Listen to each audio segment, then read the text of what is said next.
क्या आप जानते हैं कि तुर्की की खिलाफत उस्मानिया मानव इतिहास की सबसे बड़ी सल्तनत थी। इस सल्तनत ने 600 साल तक पूरी दुनिया पर राज किया। खिलाफत उस्मानिया की सरहदें एशिया से लेकर यूरोप और अफ्रीका तक फैली हुई थी। यहाँ तक कि पूरा भूमध्य सागर उस्मानी मुसलमानों के कब्जे में था। 17वीं सदी ईस्वी तक दुनिया की आधी दौलत तुर्की के मुसलमानों के पास थी। जापान, रूस और फ्रांस जैसे देश तुर्की की खिलाफत उस्मानिया से कर्जे लेते थे।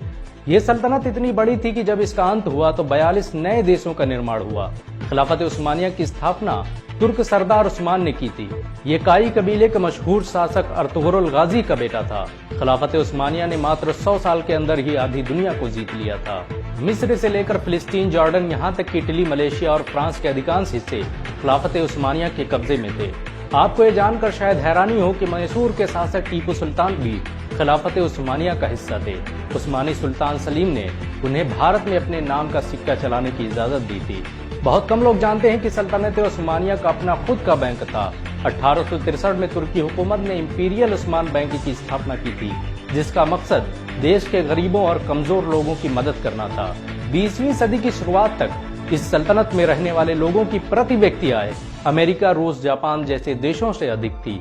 मानव इतिहास की सबसे बड़ी सल्तनत खिलाफत उस्मानिया ने दुनिया को सबसे अधिक वैज्ञानिक और डॉक्टर दिए। आपको ये जानकर शायद हैरानी हो कि स्टीम पावर और स्टीम टरबाइन की खोज तुर्की के वैज्ञानिक तकीउद्दीन ने की थी। दुनिया का पहला सर्जिकल एटलस उस्मानी वैज्ञानिक सरफुद्दीन ने बनाया था। सरफुद्दीन ने ही बच्चों में होने वाली हाइड्रोसिफिलिस बीमारी का इलाज खोजा था।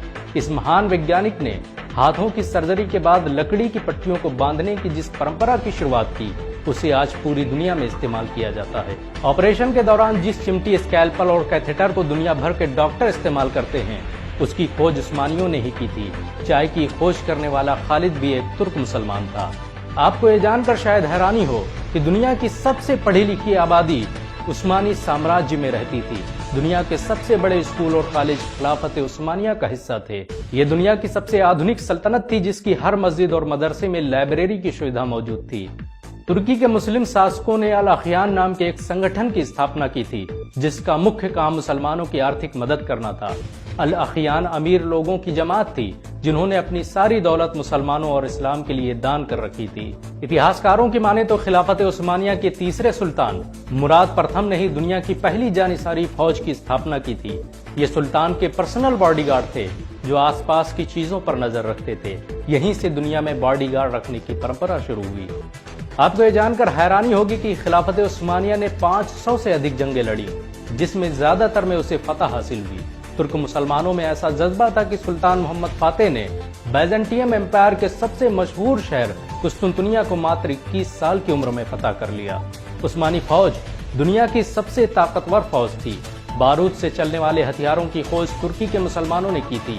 आपको ये जानकर शायद हैरानी हो कि समुद्री जहाजों पर तोपों का सबसे पहले इस्तेमाल उस्मानियों ने ही किया था। बाबर जिन तोपों को भारत लेकर आया, उसे बनाने वाले तुर्की के मुसलमान थे। तुर्की की खिलाफत उस्मानिया का भारत से बड़ा गहरा संबंध था। मुगल दरबार में बड़ी तादाद में तुर्की के आलिम और वैज्ञानिक मौजूद थे। 19वीं सदी तक तुर्की के सैन्य बेड़े हिंद महासागर की सुरक्षा करते थे। प्रथम विश्व युद्ध के बाद जब ईसाई और यहूदी देशों ने मिलकर खिलाफत उस्मानिया के टुकड़े कर दिए, तो खिलाफत उस्मानिया को बचाने के लिए हिंदुस्तानी मुसलमानों ने जान की बाजी लगा दी। 1919 में मौलाना मोहम्मद अली और मौलाना शौकत अली के नेतृत्व में खिलाफत आंदोलन की शुरुआत की गई। इस आंदोलन में देश के हिंदुओं ने भी हिस्सा लिया। खिलाफत के अंत के बाद तुर्की के मुसलमानों की सबसे ज्यादा मदद हिंदुस्तानी मुसलमानों ने की। तुर्की आज अगर इतना ताकतवर है, तो इसका असल कारण भारत के मुसलमान हैं। भारत के मुसलमान आज भी तुर्की में इज्जत की नजरों से देखे जाते हैं। अगर एक मुसलमान होने के नाते आपको गर्व महसूस हुआ हो, तो इस वीडियो को लाइक और शेयर जरूर करें।